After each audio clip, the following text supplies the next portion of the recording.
पन्नगे च सुरेन्द्रे च कौशिके पाद संस्पृशि निर्विशेष मनस्काय श्री वीरस्वामिने नमः।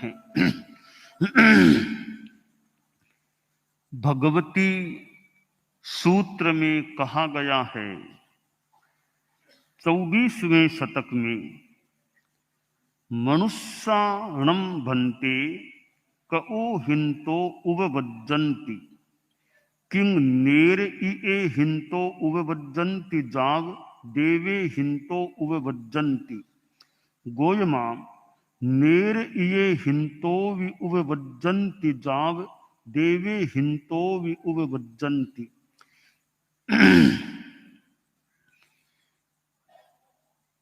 पुनर्जन्म का सिद्धांत ऐसे प्रसिद्ध सिद्धांत है,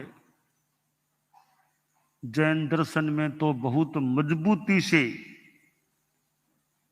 वह स्वीकृत है। और पुनर्जन्म है तो पूर्व जन्म भी है।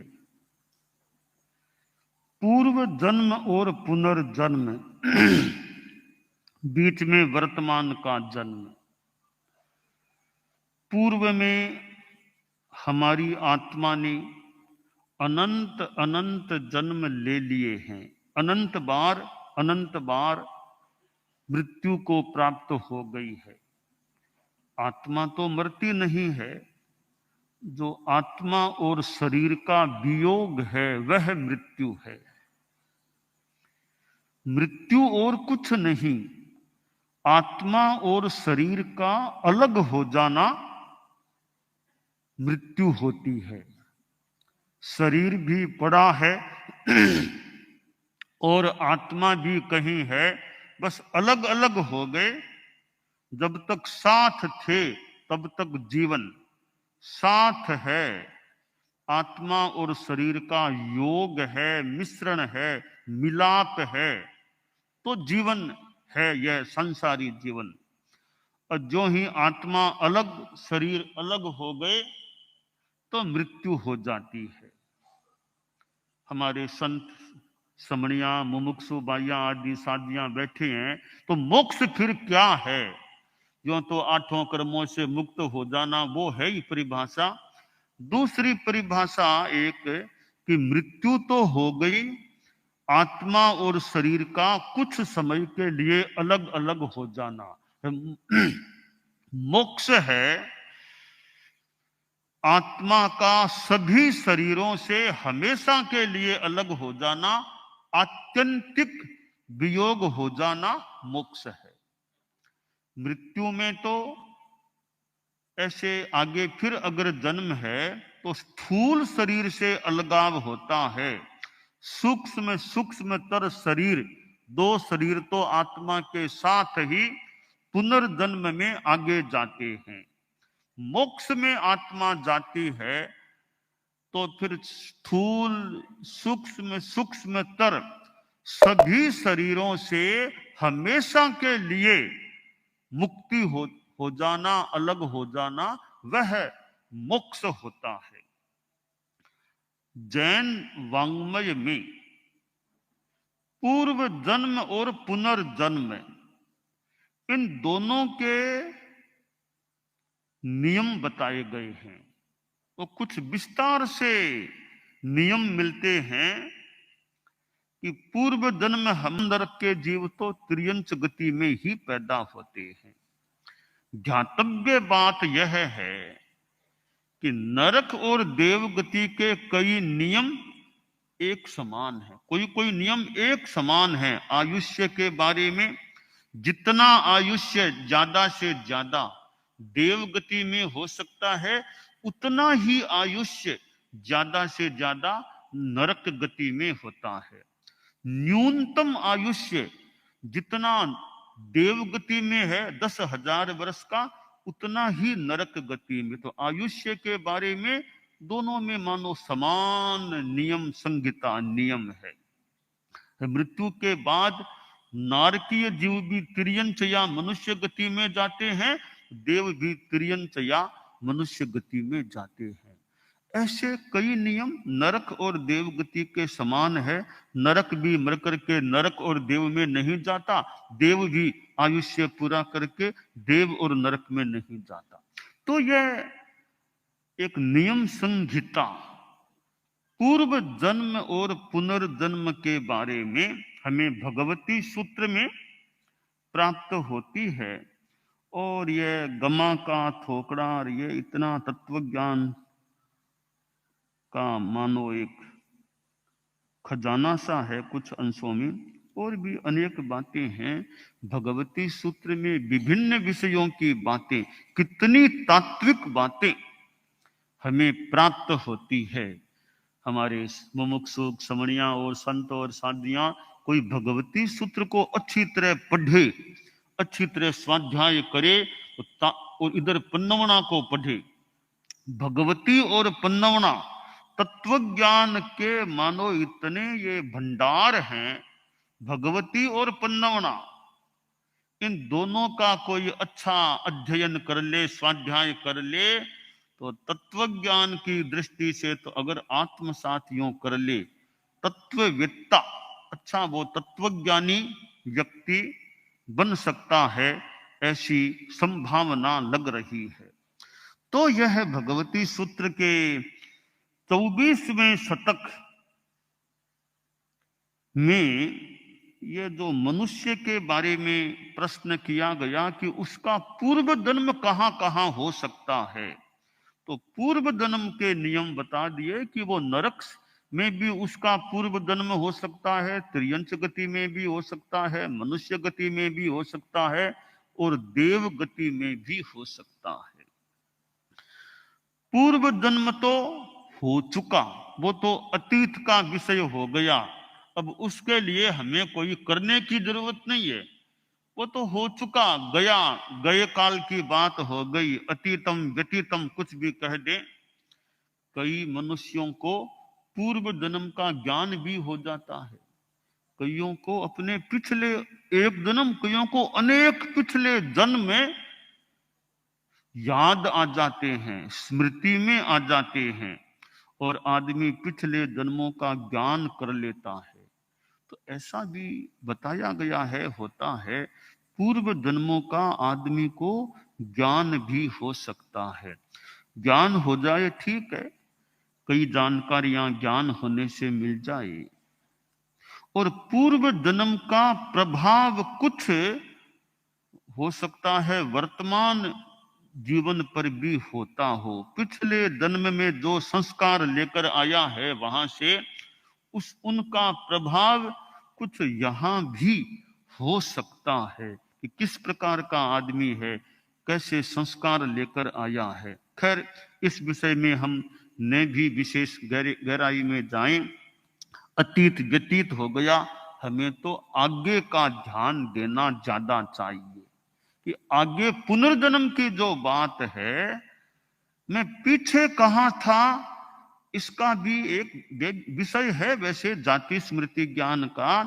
इससे ज्यादा हमें यह ध्यान देना चाहिए आगे पुनर्जन्म मेरा कहाँ हो सकेगा, मेरा खराब गति में कहीं आयुष्य का बंध न हो जाए, मैं दुर्गति में न चला जाऊं, नरक त्रियंच ऐसी गतियों में मेरा जीव न जाए, उनके तो ताला लग जाए, वहां तो जाना ही न पड़े। और जाना तो जल्दी कभी मोक्ष में हो, पर मोक्ष में जब तक न जाना हो, नरक निगोद ये त्रियंच गतिर, इनमें तो नहीं जाना पड़े, मेरा पुनर्जन्म इन नरक त्रियंच गतियों में न हो। तो हमें पुनर्जन्म की दृष्टि से सावधान या चिंतनशील होना चाहिए कि आगे मेरा क्या हो सकेगा, आगे क्या हो सकेगा। आप लोग गृहस्थ हैं और कई गृहस्थों को हम देखते हैं बड़े संपन्न हैं, आर्थिक दृष्टि से संपन्न हैं, समाज में भी उनका वर्चस्व है, राजनीति में वर्चस्व है, नाम है, प्रतिष्ठा है। उनको यदा कदा सम्मान पुरस्कार ये चीजें भी मिल जाती हैं, और भी परिवार में भी बेटे पोते सब अनुकूल हैं, आज्ञाकारी, परिवार में भी अच्छा दबदबा है, पैसे की यूं कमी नहीं है, सुविधा साधनों की कमी नहीं है, लोगों में इज्जत है। यह सब क्या है? मानो कि यह पुण्य का उदय है, पुण्य का योग है। कि पुण्य का योग है तो बेटे अच्छे मिलते हैं, बड़े विनीत, कहना मानने वाले। कि पापा जी ने कह दिया बस ऐसा ही करना, पिताजी ने कह दिया, नहीं, पिता के बड़े आज्ञाकारी, मां के आज्ञाकारी, तो विनीत बेटे मिलते हैं। और परिवार की अनुकूलता, अपने शरीर की भी प्राय अनुकूलता है, समाज में नाम छाती है, समाज के लोग भी बात को मानते हैं, महत्व देते हैं, कोई राजनीति में ऊंचे पदों पर चला जाता है। यह सारा पुण्य का योग लगता है, पुण्य का उदय है। तो आदमी को सोचना यह चाहिए कि यह तो मेरी पिछली पूंजी है, पिछली पूंजी खा रहा हूं। तो पिछली पूंजी तो खाते खाते खाते खाते मान लो खत्म हो जाएगी, तो पिछली तो चली जाएगी। ये तो बासी खाना पिछली पूंजी काम आ रही है, आगे के लिए मैं क्या कर रहा हूं। जैसे आपके संसार में, गृहस्थ जीवन में, तो पिताजी ने खूब संपत्ति छोड़ दी, दादा पिता खूब छोड़ के गए हैं, आराम से खाओ पियो, कोई कमी नहीं है। तो दादा पिता ने छोड़ा, तुमने आगे के लिए क्या छोड़ा है, तुमने आगे के लिए क्या किया? यह तो संसार की बात है। हम धर्म की बात करें कि पिछली पुण्याई भोग रहा हूं, पिछली पुण्याई क्षीण हो रही है, भोग में आ रही है, आ रही है, आगे के लिए मैं क्या कर रहा हूं? जीवन में धर्म की साधना है या नहीं, मेरा जीवन कैसा है? तो आगे की शुद्धि ले ही पुनर्जन्म के बारे में सोचना चाहिए। पूर्व जन्म तो हो गया, जहां हुआ वहां हो गया, उस पर ज्यादा कोई ध्यान देने की संभवतः अपेक्षा नहीं। पुनर्जन्म मेरा कहां हो सकेगा, इस पर हमें ज्यादा ध्यान देना चाहिए। और पुनर्जन्म खराब गति में न हो, नरक, निगोद, तिर्यंच, इन गतियों में न जाना पड़े, इसके लिए हम यह प्रयास अपनी ओर से कर सकते हैं, करें कि पापों से बचने का प्रयास करें, ज्यादा पाप के परिणाम न आए, पापों से बचे और संयम तप की आराधना करें। प्राणातिपात, मृषावाद, अदत्ता दान, मिथुन, परिग्रह, क्रोध, मान, माया, लोभ, राग, द्वेष, कलह, अव्याख्यान, शून्य, पर परिवाद, गति, अरति, माया, मृषा, मिथ्या दर्शन, शल्य, ये 18 पाप हैं। इन 18 पापों से, ये आप लोग गृहस्थों के लिए बात है कि ज्यादा से ज्यादा बचने का प्रयास, हिंसा, झूठ, चोरी आदि आदि पापों से बचना हो, त्याग, तपस्या, संयम जीवन में हो, तो मानना चाहिए पुनर्जन्म अच्छा होने का मार्ग प्रशस्त हो रहा है। तो मनुष्य मर कर के नरक में भी जाकर पैदा हो सकता है, तिर्यंच गति में भी पैदा हो सकता है, वापिस मनुष्य भी बन सकता है, और देव गति में भी जा सकता है। और चारों गतियों से ऊपर की बात बताऊं तो कोई कोई मनुष्य मोक्ष में भी जा सकता है। यह मोक्ष में केवल मनुष्य ही जा सकता है, यानी मनुष्य जीवन के बाद ही कोई जीव जा सकता है। और किसी भी गति में न देव आसातना न हो, न देवता, न त्रियंच, न नरक, कोई भी जीव इनमें से मोक्ष में सीधा अनंतर रूप में नहीं जा सकता। तो हम पुनर्जन्म पर ध्यान दें और पुनर्जन्म पर भी ध्यान दें कि पुनर्जन्म हो ही नहीं। पुनर्जन्म हो तो खराब गति में न हो, और कामना करें वो भी कभी स्थिति आए कि अपुनर्जन्म, अपुनर्भव, वापिस पुनर्जन्म हो ही नहीं। हमारे कई बार वंदना भक्ति में हम बोलते होंगे, भव भव में आपको शरणो, भव भव में, तो भव भव में सहना बात अच्छी भी है, परंतु साथ में यह सोचे भव भव में भ्रमण ज्यादा करना ही न पड़े। जब तक है तब तक सहना धर्म का रहे, ज्यादा भव भव में भ्रमण करना ही न पड़े।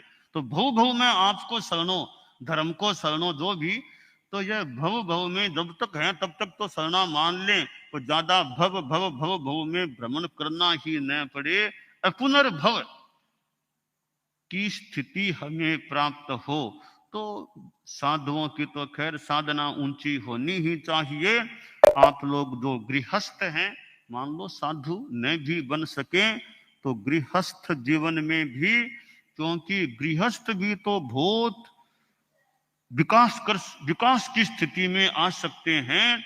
गृहस्थों में ऐसे हो सकते हैं एका अवतारी, एक जन्म के बाद मोक्ष में जाने वाले भी श्रावक हो सकते हैं। जैसे वर्तमान में कोई श्रावक है, अगला देवगति का जन्म, फिर अगला मनुष्य का मोक्ष। ऐसे अनेक श्रमणोपासक श्रावक ऐसे भी बताए गए हैं। एका अवतारी, एकावतार, एक अवतार, एक ही जन्म बीच में है, उसके बाद के जन्म में तो केवल ज्ञान होने वाला है, फिर मोक्ष की प्राप्ति करने वाला है। तो श्रमणोपासक श्रावक होते हैं, वे भी कोई कोई एका अवतारी, एक भव बीच में वाले, उसके बाद के भव के बाद मोक्ष हो जाए, ऐसे भी हो सकते हैं। तो श्रमणोपासक श्रावक हैं, उनको अवधि ज्ञान भी हो सकता है। आनंद श्रावक था, तो आनंद श्रावक भगवान महावीर के समय का श्रावक था, तो अवधि ज्ञान भी हो गया। गौतम स्वामी गए और यहाँ तक कि गौतम स्वामी ने थोड़ी सी मानो भूल कर दी, कुछ कर दी, वरना कि भी आनंद श्रावक इतना मैं अवधि ज्ञान से अवधि देख रहा हूं। गौतम ने कहा इतना बड़ा अवधि ज्ञान यह श्रावक को नहीं हो सकता। मिच्छामि दुक्कडम तो आपको ही लेना चाहिए, मुझ में क्यों लूं। जिन शासन में यूं गलत बात बोलने वाले को आता है सही बात बोलने वाले। भगवान महावीर के पास बात की गौतम स्वामी ने, भगवान महावीर ने आनंद का समर्थन किया कि नहीं उसने ठीक कहा, तुम गलत खमत खामना होना चाहिए, गलती बात। तो श्रावक को भी अवधि ज्ञान हो सकता है। और श्रावक मैंने जैसा कहा एका अवतारी भी हो सकता है। तो इधर गौतम स्वामी जैसे, इधर आनंद श्रावक। तो प्रश्न हो जाए कि गौतम स्वामी तो 4 ज्ञान के धारक थे, उन्होंने भूल कैसे की? 4 ज्ञान के धारक उन्होंने भूल कैसे की? ऐसा अनुमान होता है कि अवधि ज्ञान क्या है। मानो कि यह एक चीज, इसमें मानो चीज है, अब वो घड़ी है, यह घड़ी मान लो अंदर पड़ी है, तो समय का क्या पता। घड़ी देखने के लिए अंदर है तो बाहर निकाल के देखें तो घड़ी से समय का पता चल जाए। इसी प्रकार मानो कि अवधि ज्ञान पेटी के अंदर रहता है, पेटी से निकाल के देखें तो अवधि ज्ञान से जानकारी मिल जाए।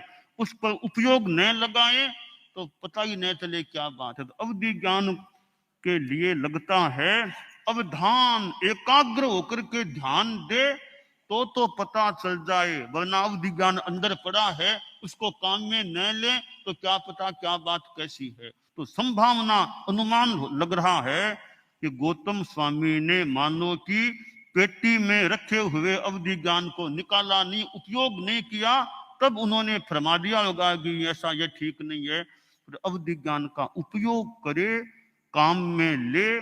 तो केवल ज्ञान की तरह अवधि ज्ञान नहीं है। केवल ज्ञान तो चालू ही है हमेशा, वो तो लगातार चालू।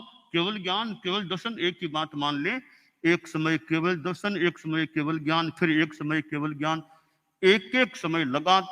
इसमें भी थोड़ा मतभेद है। केवल ज्ञान केवल दर्शन के संदर्भ में थोड़ा मतभेद मिलता है। एक सिद्धांत है एगम समयम जानई एगम समयम पासई, एक समय केवल ज्ञान, अगले समय केवल दर्शन, फिर अगले समय केवल ज्ञान, फिर अगले, यूं क्रमिक क्रमवाद है, एक के बाद एक। दूसरा मत है कि ये युगपतवाद, केवल ज्ञान केवल दर्शन दोनों एक साथ ही होते हैं। शायद एक मत है कि दोनों एक ही चीज है, यूं कुछ भी कर दे तो इसमें दो तीन यूं मतभेद अवधारणाएं हो जाती है। तो अवधि ज्ञान को काम में लें तो पता चले, काम में न लें तो पता न भी चले क्या बात कैसी है। तो यह भगवती सूत्र में यह पूर्व जन्म की भी बात आती है, पुनर्जन्म के नियम भी मिलते हैं। हम पुनर्जन्म के सिद्धांत पर ज्यादा ध्यान देकर मेरा अगला भव अगली गति खराब न हो जाए, इस पर हम ज्यादा जागरूक रहें, यह कल्याणकारी बात लगती है। दानान सेठम अभय प्रयाणम सच्चे सुया अणवज्जं वयंती तवेशुया उत्तम भचेरम लोगोत्तमे समणेनाय पुत्र।